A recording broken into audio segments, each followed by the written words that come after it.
Shalom, selamat pagi saudara-saudara yang terkasih. Selamat datang kembali dalam program Renungan Pagi Spiritual Life.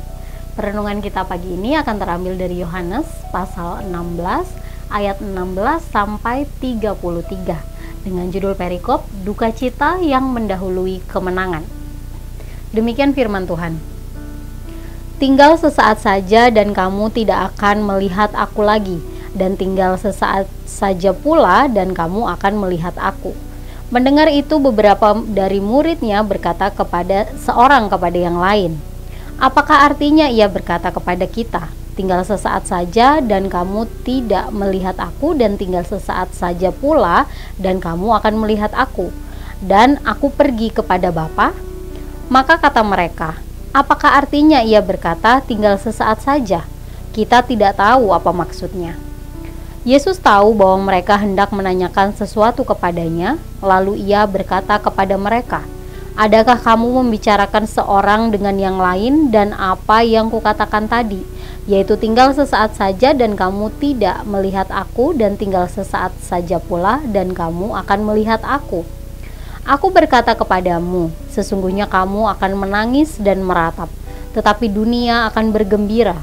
Kamu akan berduka cita, tetapi duka citamu akan berubah menjadi sukacita. Seorang perempuan berduka cita pada saat ia melahirkan, tetapi sesudah ia melahirkan anaknya, ia tidak ingat lagi akan penderitaannya, karena kegembiraan bahwa seorang manusia telah dilahirkan ke dunia.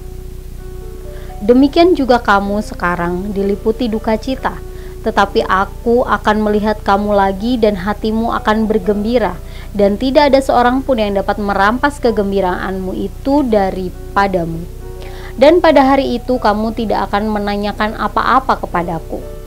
Aku berkata kepadamu, sesungguhnya segala sesuatu yang kamu minta kepada Bapa akan diberikannya kepadamu dalam namaku. Sampai sekarang kamu belum meminta sesuatu pun dalam namaku. Mintalah maka kamu akan menerima, supaya penuhlah sukacitamu. Semuanya ini kukatakan kepadamu dengan kiasan. Akan tiba saatnya aku tidak lagi berkata-kata kepadamu dengan kiasan, tetapi terus terang memberitakan Bapa kepadamu.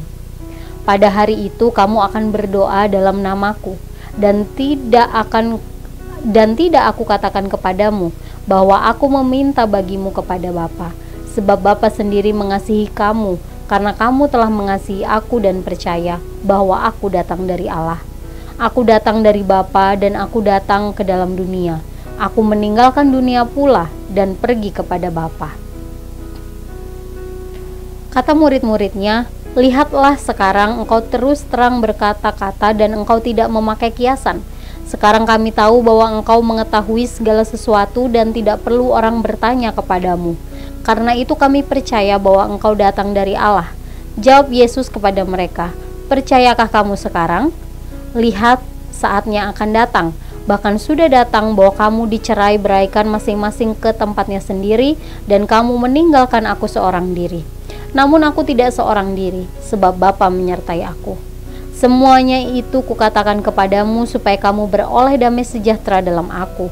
Dalam dunia kamu menderita penganiayaan, tetapi kuatkanlah hatimu.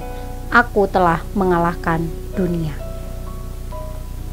Saudara, sebelum Yesus meninggalkan murid-muridnya, ia terus mempersiapkan mereka agar dapat memahami apa yang akan mereka alami setelah penyalipan dan kebangkitan Kristus.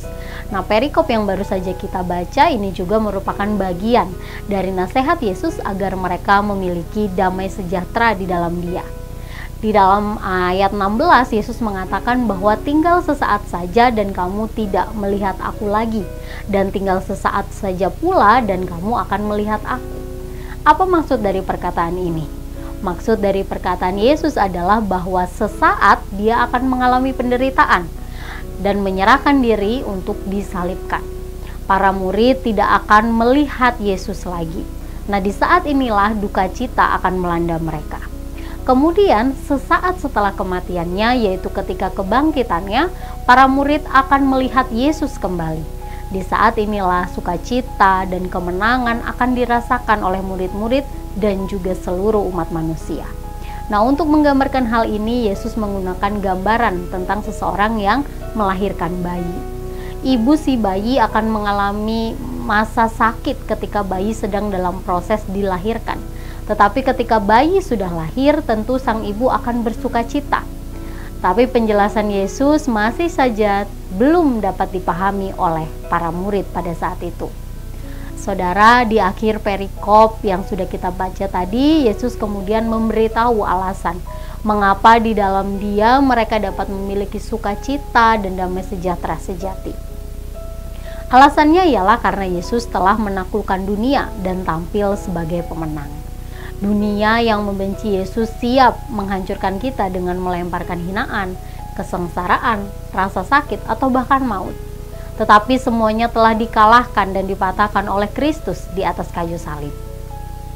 Sehingga sekalipun kita mengalami hal-hal buruk tersebut, damai sejahtera yang Yesus berikan tidak akan dihancurkan oleh dunia. Itulah sebabnya Rasul Paulus di dalam Roma mengatakan bahwa kita lebih dari pemenang melalui Kristus yang mengasihi kita.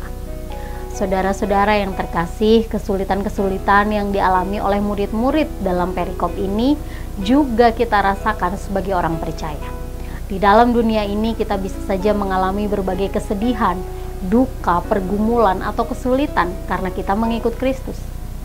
Tapi ingatlah bahwa itu semua tidak akan mampu menghancurkan sukacita dan damai sejahtera yang kita miliki di dalam Kristus. Oleh karena itu, marilah kita meminta kekuatan dari Allah agar kita dapat setia mengikut Dia apapun kesulitan yang kita hadapi. Saudara, marilah kita mengambil waktu sejenak untuk merenungkan firman Tuhan yang baru saja kita dengar.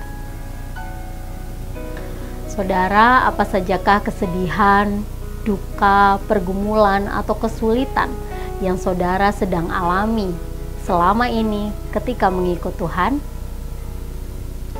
Apakah hal-hal tersebut membuat sukacita dan damai sejahtera saudara rusak? Jika iya, maka marilah mengoreksi batin saudara dan mendoakan hal tersebut. Mari berdoa agar Allah menjumpai saudara secara pribadi dan mengubahkan kehidupan saudara.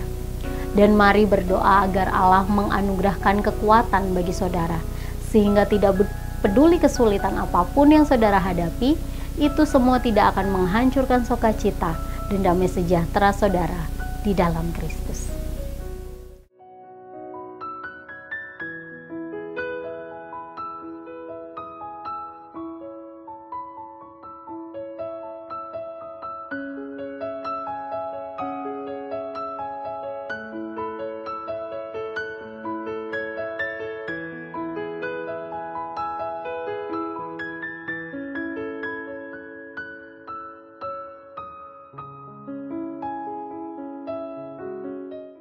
Demikian firman Tuhan, mari kita berdoa. Ya Allah Bapa, kami mengucap syukur untuk perlindungan penyertaan-Mu dalam kehidupan kami. Terima kasih untuk satu hari yang Allah berikan kepada kami saat ini.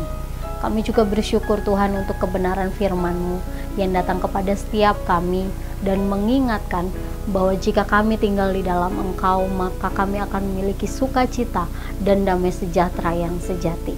Ya Bapa, ampuni kami jika selama ini sukacita kami, damai sejahtera kami mungkin bergantung dari hal-hal di luar diri kami. Jika kesulitan datang kami tidak mampu bersukacita, ya Tuhan ampunilah kami.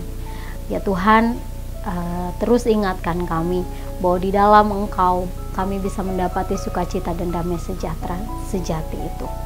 Tuhan, kami juga mau menyerahkan semua aktivitas kami hari ini, kiranya Tuhan juga yang akan menolong, menyertai dan membimbing kami. Dalam nama Tuhan Yesus kami berdoa dan mengucap syukur. Haleluya. Amin. Demikian renungan kita. Selamat pagi, selamat beraktivitas. Tuhan Yesus memberkati.